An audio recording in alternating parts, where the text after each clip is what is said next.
디지털 세상의 모든 것을 깊이 있게 알아보는 인포맥스D. 오늘도 명확한 정보와 새로운 지식을 전해드리겠습니다. 한국형 전투기 KF-21의 마지막 시제기 6호기가 지난달 첫 비행에 성공하면서 영공 안보와 더불어서 방산 수출에도 청신호가 켜졌습니다. 순항 중인 KF-21 사업의 의미와 전망까지 짚어보겠습니다. 정광선 전 방위사업청 한국형 전투기 사업단장님과 함께 이야기 나눠봅니다. 전 단장님 어서 오세요. 안녕하세요. 반갑습니다. 일단 이 KF-21 일단 시제기 마지막까지 날아가는 데는 성공을 했거든요. 이거 언제부터 좀 지켜봐오셨어요? 어떤 거예요, 이 사업을? 저는 그 공군 이제 장군으로 근무를 했었는데 2013년 말부터 제가 이제 관여를 했고요. 그 당시는 상당히 그 여론이라든가 많은 부분에서 KF-21을 가는 것에 부정적인 사람들이 많이 있었거든요. 네, 어떤 면에서 부정적이었어요? 예를 든다면 우리가 그런 기술이 있겠는가? 그리고 그 많은 8조라는 돈을 투자를 해서 개발을 해서 만약에 그게 우리가 수출이 안 되면 어떡할 것인가 등등의 그 많은 부정적인 여론이 있었고 그것을 이제 극복해 나가면서 설득해 나가면서 이 사업을 시작을 했는데 이제 그 항공기 6대가 다 하늘을 날았다는 것에 대해서 감회가 너무 크고요. 그다음에 우리나라 항공 산업이 이제는 세계의 그 선진국 반열에 섰다. 저희가 이 KF-21 같은 경우는 이제 4.5세대 항공기라고 얘기를 합니다만 그 전 세계적으로 4.5세대 항공기를 개발한 나라는 우리나라가 6번째 나라거든요. 6번째 나라요? 네, 6번째 나라이기 때문에 뭐 예를 든다면 우리나라 경제 수준이 세계 10번째 수준 정도 들어가지 않습니까?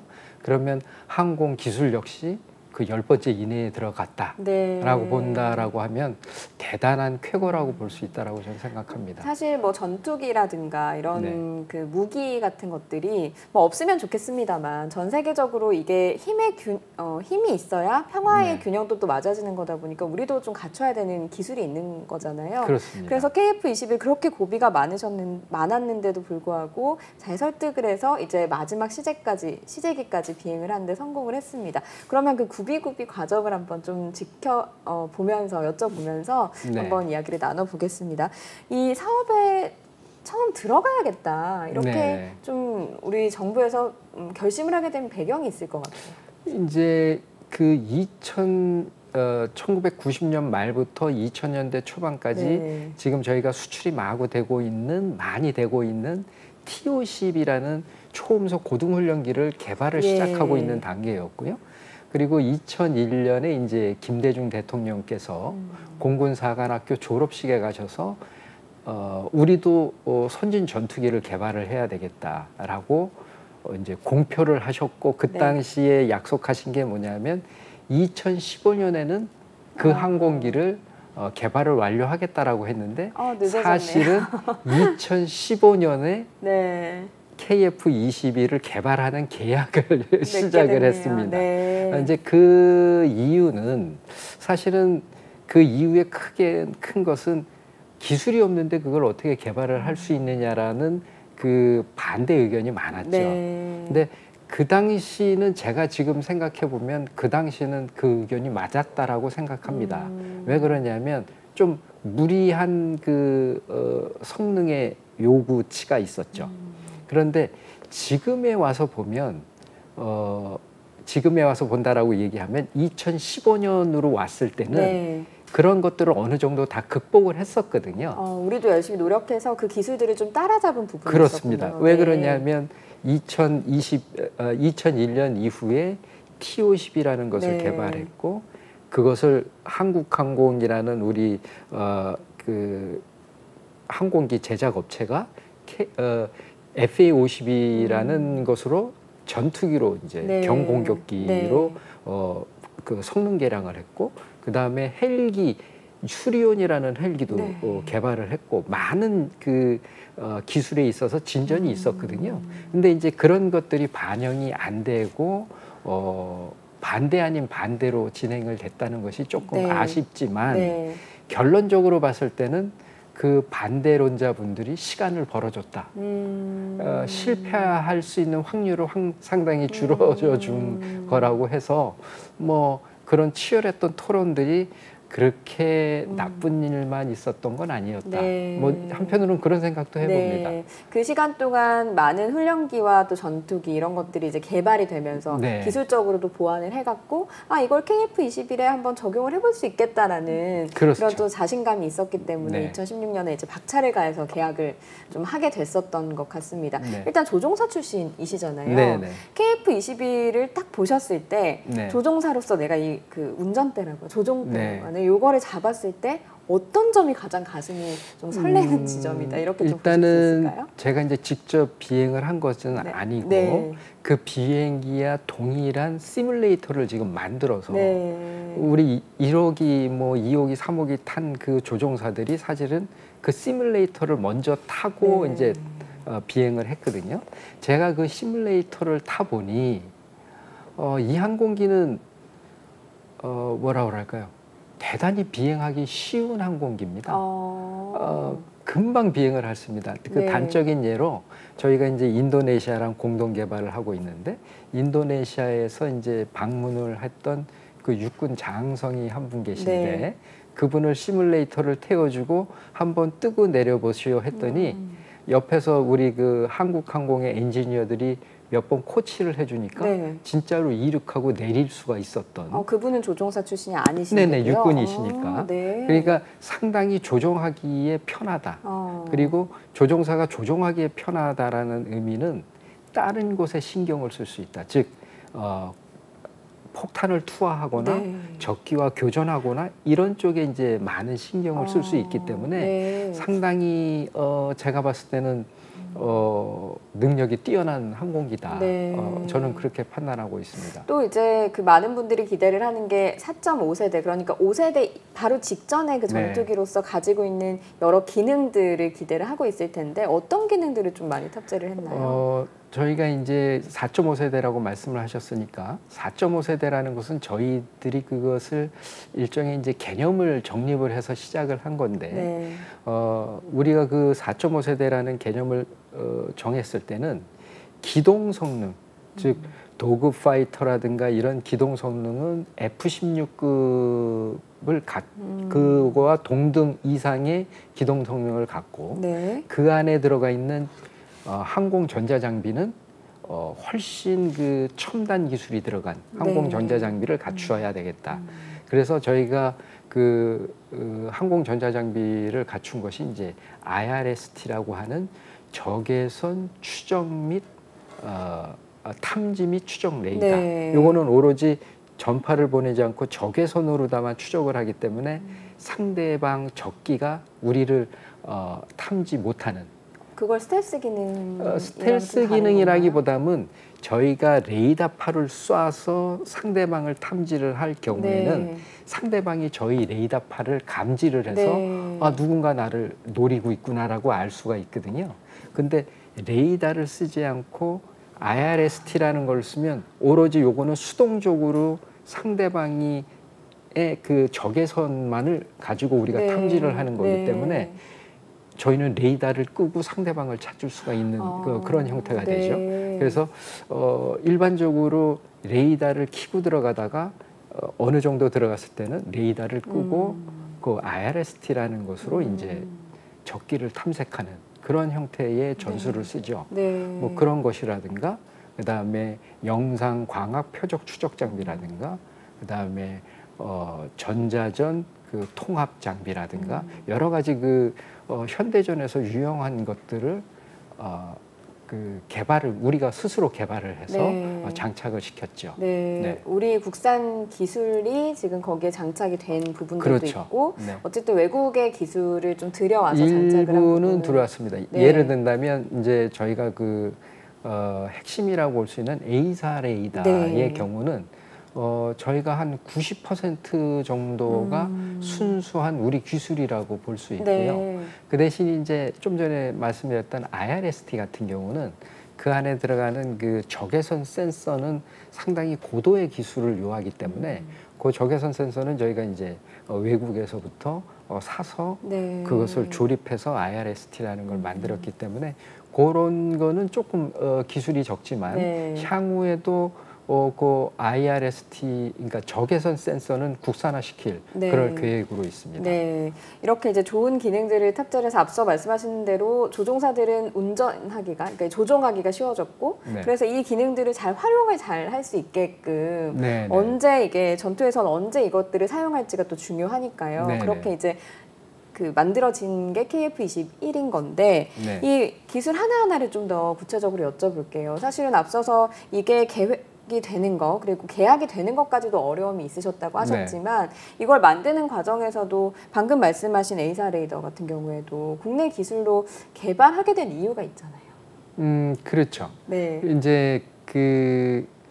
많은 분들은 조금 오해를 하고 계신데 미국이 2015년에 이제 에이사 레이더에 대한 기술 이전을 안 해줬기 때문에 네. 우리가 개발을 했다 이렇게 하는데 원래 계획 자체는 에이사 레이더를 만드는 기술을 저희가 미국으로부터 달라고 했던 것은 아니고요. 네. 이제 레이더를 만들면 이 레이더에서 수신한 것을 항공기에 있는 임무 컴퓨터와 연결을 해야 됩니다. 네. 그것을 이제 저희는 체계 통합이라고 하는데 이 기술이 상당히 어렵거든요. 왜냐하면 어떤 에러가 나왔을 때 이것이 레이더의 문제인 것인가 항공기 임무 컴퓨터의 문제인 것인가 이것을 소위 트러블 슈팅을 하는 데 있어서 상당히 기간이 오래 걸리는데 네. 선진 항공 회사들은 노하우가 있기 때문에 금방금방 그런 것들을 수정할 수가 있거든요. 네. 그래서 그런 도움을 좀 받으려고 했으나 그것을 안 되겠다라고 네. 했던 것이고 원래 레이더 자체는 저희가 국산화할 목표로 가지고 있었던 것이고 잘 모르신 분들은 이제 우리가 KF-21을 개발하면서부터 에이사 레이더를 개발했다라고 네. 많이들 알고 계신데 네. 그것은 아니고요. 네. 저희가 2006년부터 에이사 레이더를 핵심 기술을 개발하기 시작해서 네. 쭉 와서 네. 이제 그때 개발할 때는 그냥 에이사 레이더 이것을 에이사 레이더를 뭐 항공기에 실을 거다 아니다를 떠나서 그냥 에이사 레이더 자체를 네. 연구 목적으로 만들었고요. 네. 그것을 이제 KF-21에 오면서는 항공기에 들어가니까 작게 만들어야 되지 않겠습니까? 네. 그걸 컴팩트하게 네. 그다음에 그걸 어떻게 항공기와 연결시키는가 이런 것들을 개발을 한 거죠. 그래서 실질적으로 본다면은 저희가 에이사 레이더를 개발을 해온 거는 2006년도부터이기 네. 때문에 이미 저희가 2016년에 KF-21을 착수를 했기 때문에 10년 전서부터 개발을 해왔던 거라고 네. 말씀드릴 수 있겠습니다. 그러면 이 에이사 레이더가 사실은 뭐 위성에도 쓰이고요. 뭐 그 네네. 기술이 개발된 것도 여러 군데 쓸 수는 있습니다만 전투기에서 이 에이사 레이더가 얼마나 중요하기에 네. 이렇게 이제 화제가 되는 건지도 좀 궁금한 부분이 있습니다.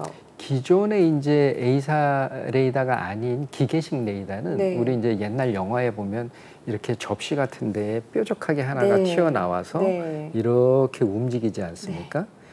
요 끝에서 전파 하나가 나가는 겁니다. 한 개의 주사선이 나가서 이것을 한 135도를 탐색을 하려면 얘가 기계적으로 움직입니다. 그리고 기계적으로 움직인다라는 것은 시간의 한계가 있는 거죠. 아무리 기계가 빨라도 네. 한계는 있지 않겠습니까? 네. 그런데 이 에이사 레이더라는 것은 판에 네. 약 1000개 이상의 송수신 반도체가 들어가 있는 겁니다. 그 1000여 개가 하나의 그 레이더의 역할을 네. 하는 것이고요. 그러니까 어디 우리 앵커님을 본다라고 하면 네. 1000개의 레이더가 한꺼번에 보는 겁니다. 그러니까 출력이 많아지겠죠. 네. 그러니까 좀 더 강력하게 멀리 탐지를 할 수 있고 네. 그다음에 이게 전파로 위상 배열로 보내는 거기 때문에 이렇게 고정된 상태에서도 전파 방향을 돌리기 때문에 1초에도 수십 번을 네. 탐색을 할 수 있는 네. 그런 형태가 되고요. 눈이 여러 개인 거군요. 통상 그래서 네. 저희가 그 잠자리 눈이라고 얘기를 네. 합니다. 잠자리가 눈이 많이 있잖아요. 네. 그래서 앞을 보면서도 뒤를 본다, 볼 수- 뭐 네. 이런 네. 형태고, 그다음에 이제 또 중요한 것은 그 1000여 개의 레이더를 분산시켜서 뭐 예를 든다면 한 500개는 공중을 감시하게 하고 한 500개는 지상을 감시하게 하는 다목적, 그러니까 다목적이라기보다는 다기능의 역할을 네. 할 수가 있죠. 네. 근데 기계식 레이더는 그렇게 할 수가 없는 네. 그런 특징이 좀 있습니다. 네. 그리고 이거를 이렇게 이제 레이더로 잘 탐지를 해서 무기를 네. 어디다 떨어뜨릴 것인가 이것들을 이제 판단을 하게 될 텐데 그러면 어떤 성능이 좋은 무기가 KF-21에 탑재, 장착이 됐는지도 궁금해요. 첫 번째로 미티어 미사일을 네, 탑재했다라고 하더라고요. 이 미티어 미사일이 굉장히 강하다면서요. 사실은 저희가 이제 네. 그 미국 미사일을 처음에는 장착을 하려고 네. 했죠. 그 이유는 뭐냐면 미국 미사일을 저희가 많이 가지고 있습니다. F-15나 F-16, 심지어는 F-35도 갖고 있는 그 미사일을 저희가 같이 쓰면 좋지 않겠습니까? 네. 그런 측면에서 이제 미국 그 미사일을 확보를 하려고 했는데 미국에서는 그것을 저희한테 줄 때는 많은 기술 자료를 줘야 네. 되거든요.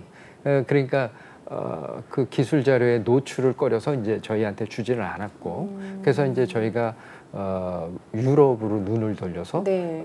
공대공 미사일은 다 유럽산으로 지금 확보를 한 것이고, 덕분에 조금 가격은 비싸지만 미티어 미사일이 세계 최강의 그 미사일이라고 할 수 있습니다.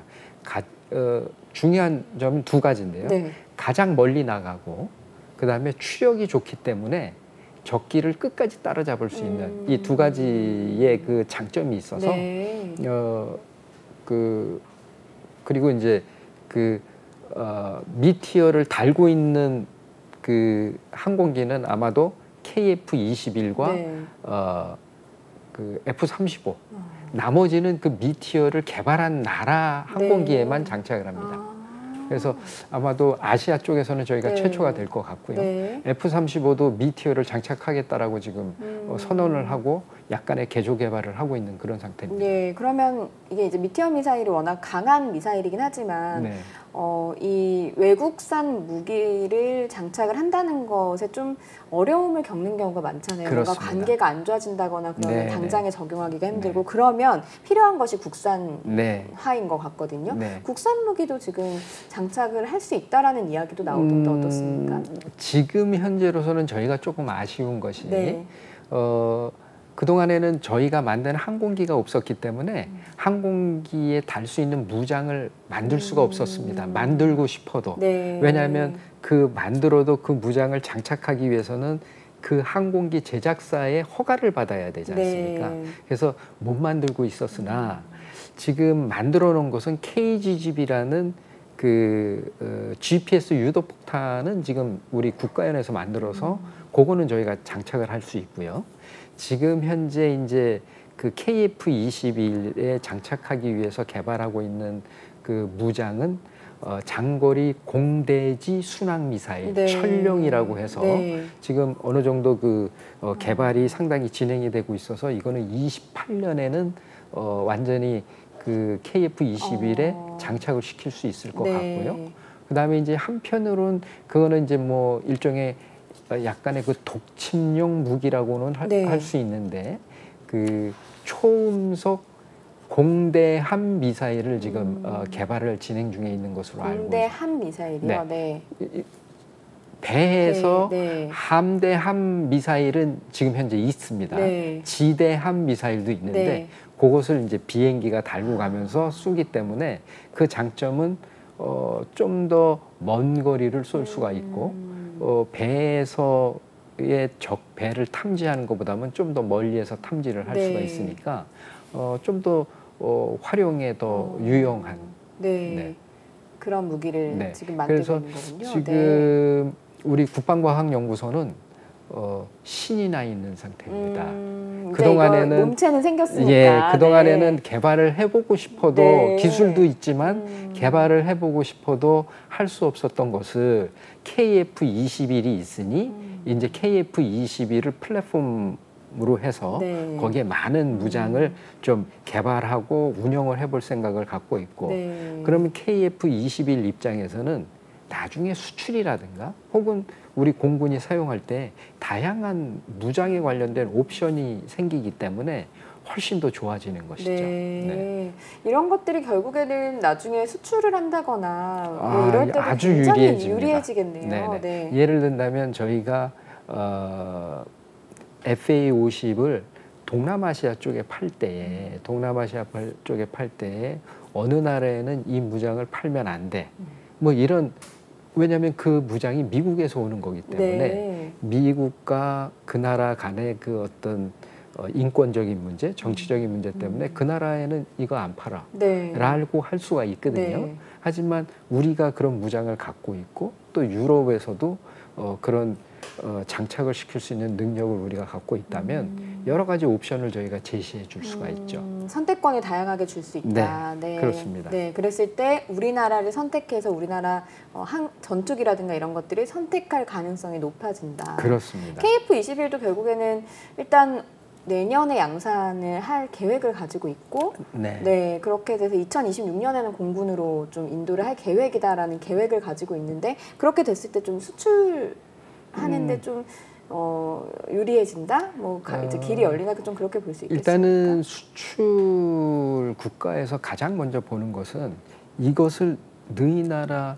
군이 쓰고 있느냐 안 쓰고 있느냐에 대해서 가장 관심을 갖습니다. 네. 그러면 쓰고 있으면 어떻게 쓰는지 가서 한번 보자. 네. 뭐 이런 형태가 많거든요. 네. 그래서 이제 우리 내년에 우리 사실은 방위사업청하고 계약을 하는 네. 거죠. 계약을 해서 이제 공군한테 전달을 해주는 건데 그 계약을 했다라는 것은 거기에 대한 성능을 믿는다라는 거기 때문에 그 바이어들에 대한 이 생각하는 어떤 신뢰감이 생길 것이고요. 네.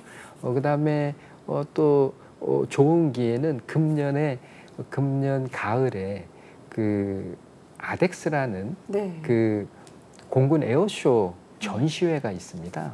그때를 활용을 한다면 그리고 많은 그 항공업체들이나 바이어들이 아마 KF-21에 대해서 관심을 많이 가지고 있을 것이고요. 그때 많은 상담이 있지 않을까 네. 저는 그 생각을 합니다. 지금 우리 K방산이라는 말이 붙을 정도로 방산 시장에 네. 굉장히 전 세계 이목이 주목돼 있다 보니 KF-21도 그 전시회에 나가게 되면 네. 상당히 관심을 많이 가질 것 같다 이런 얘기셨습니다. 일단 KF-21이 이제 뭐 4.5세대로 개념을 정의하기 위해서 네. 그렇게 얘기를 했다라고 말씀을 하시는데 쉽게 표현해서 4.5세대라면 사실 5세대 전투기로 가는 길? 가는 네. 시간은 어느 정도 네. 걸릴 것인가? 이게 개량을 하면 5세대 전투기까지 가능한 것인가? 이 부분이 궁금하거든요. 저희가 이제 사실은 KF-21을 만들 때는 네. 5세대로 가기 위한 여러 가지 그 확장성, 저희는 그 확장성이라고 얘기를 하는데 일단은 5세대 항공기의 강한 특징은 스텔스 성능이지 않습니까? 네. 그러면 스텔스 성능을 가지려면 모양이 스텔스 형태를 갖춰야 될 것이고 그 다음에 무장을 내부에 넣어야 될 것이고 그 다음에 각종 도료라든가 그 표면을 처리할 수 있는 어떤 재료 이런 것들 그 다음에 이제 또 한 가지 중요한 것은 아까 말씀드린 적외선 레이더에도 안 잡혀야 되니까 그 엔진에서 나오는 적외선을 분산시키는 이런 장치 아주 다양한 기술이 들어가거든요. 네. 그래서 처음에 저희가 설계할 때는 우리가 할 수 있는 것들 나중에 한 10년 가서 할 수 있는 것들은 거의 다 반영을 시켜놨습니다. 네. 그래서 저희가 이제 한 10년 후에는 무장을 전부 안에 넣을 수 있도록 하는 그런 기술도 개발을 해서 내부 무장도 할 것이고요. 네. 그다음에 스텔스 도료라든가 그다음에 스텔스 기능을 갖고 있는 여러 가지 그 표면 재료 이런 것들도 지금 개발이 거의 끝나 있는 상태거든요. 네. 그런 것들을 적용을 할 텐데 아쉬운 것은 저희가 엔진을 못 만들기 때문에 이제 그런 아까 말씀드린 적외선 분산 장치라든가 네. 그래서 일부는 그 스텔스가 지금보다는 좀 더 보강이 되겠지만 F-35급이나 F-22급의 스텔스까지는 좀 어렵지 않을까 저는 생각을 합니다. 네. 왜 그러냐면 이제 처음 개발 자체가 스텔스로 개발이 안 됐기 때문에 네. 그 스텔스의 능력을 가지려면 상당히 많은 그 성능의 손실이 있습니다. 예를 든다면 스텔스 도료가 상당히 무겁습니다. 네. 그러면 스텔스 도료를 다 바르게 되면 그 안에 약간의 금속 그 재료들이 들어가 있기 때문에 항공기의 무게가 증가하고 항공기의 무게가 증가한다면 항공기 성능의 저하를 가져올 수 있거든요. 네. 그래서 이제 저희가 생각하고 있는 것은 부분적인 도료도 바르고 네. 이런 형태로 갈 거기 때문에 F-35급이나 F-22급의 그 스텔스 능력을 갖기는 좀 네. 어려울 것이다. 네. 하지만 지금 현재보다는 훨씬 좋아질 것이다라는 것은 말씀드릴 수 어쨌든 있겠습니다. 확장성은 가지고 네. 일단 KF-21이 선보여질 것이다. 네, 그래서 네. 좋아지는 모습을 점점 더 기대해도 좋을 것이다. 네. 그런데 이제 지금 최근에 이슈가 되는 이 부분도 한번 여쭤봐야 될 것 같긴 해요. 인도네시아랑 공동 개발을 한 네, 부분이잖아요. 네. 그런데 인도네시아가 자기도 어렵다. 경제적으로 사정이 좀 주머니 사정이 좋지 않다 이러면서 이 돈을 지불하는 거를 계속 밀어오고 있고 네. 지불 계획이라도 알려주기로 했는데 이것도 지금 어떻게 보면 어긴 상황이거든요. 네, 네. 그런데 이게 지금 인도네시아 훈련사들은 조종사들이 와서 훈련을 지금 같이 하고 있는 중이고 이렇게 네. 진행이 되고 있는데 이게 우리 사업에 차질을 주는 부분은 아닌 건지 이걸 어떻게 좀 타개를 해가야 되는 건지 궁금합니다. 일단은 인도네시아는 대략 지금 현재까지 한 2,800억 정도를 네. 저희한테 지불을 한 상태이고요. 그 다음에 계획 대비 한 9천억 이상을 조금 미납을 9천억 이상을 미납한 그런 상태입니다.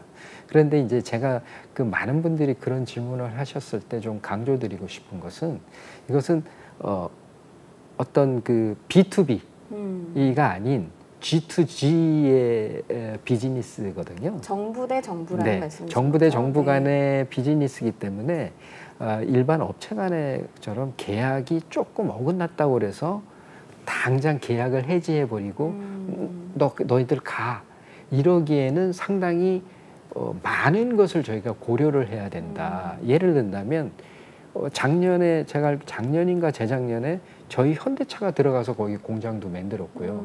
그동안에는 인도네시아에 우리나라 자동차 산업이 끼어 들어갈 수가 없었습니다. 거기는 대부분 다 일본 차거든요. 도요타 네. 이 차고요.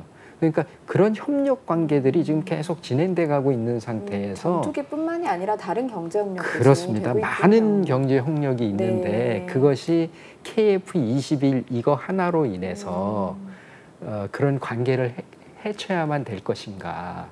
그리고 이제 계약적인 문제로 본다면 그 나라에서 끝까지 돈 지불이 안 된다라고 하면 계약적으로 저희가 줘야 될 것을 안 주면 되거든요. 네. 예를 든다면 저희가 계약적으로 다 그 CJ 5호기를 줄 수 있도록 되어 있고 그 다음에 조립할 때 필요한 설계 도면, 그 다음에 이제 그 엔지니어들에 대한 교육 이런 것들을 해야 되는데 그걸 안 하면 되는 거거든요. 네. 그러면서 어떻게 해서든지 좋은 관계를 유지해 나가면 마지막에라도 그 분담금을 받을 수 있으면 네. 좋고 설령 받지 못하더라도 저희 나라 입장에서는 손해볼 것은 없다. 네. 그게 이제 전 개인적인 입장이고요.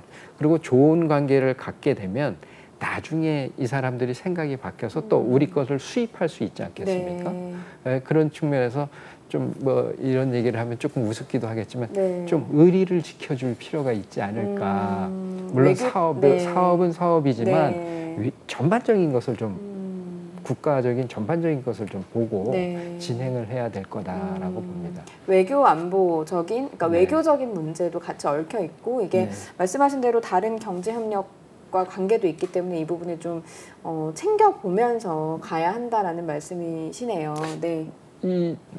많은 분들이 잘 모르시는데요. 네. 인도네시아의 인구가 대략 2억 6천, 8천 이 정도 네. 되거든요. 네. 대국입니다. 인구의 대국이고 그 다음에 거기에 한 70%, 전 인구의 한 70%가 20대에서 30대 상당히 그 소비력이 강한 네. 그런 분들이거든요. 그래서 우리 한국 수출을 주 업종으로 하는 우리 한국 입장에서는 놓칠 수 없는 네. 시장이라고 볼 수 있습니다. 예.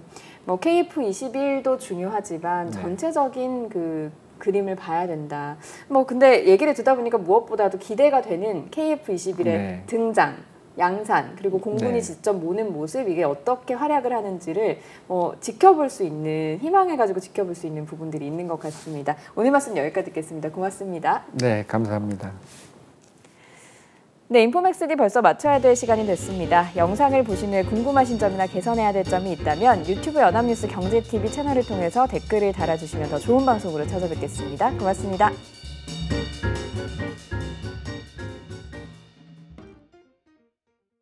안녕하세요. 인포맥스D 아나운서 강래원입니다. 더 많은 실시간 경제 뉴스와 경제 정보를 알고 싶으시다면 오른쪽 구독 버튼을 눌러주세요.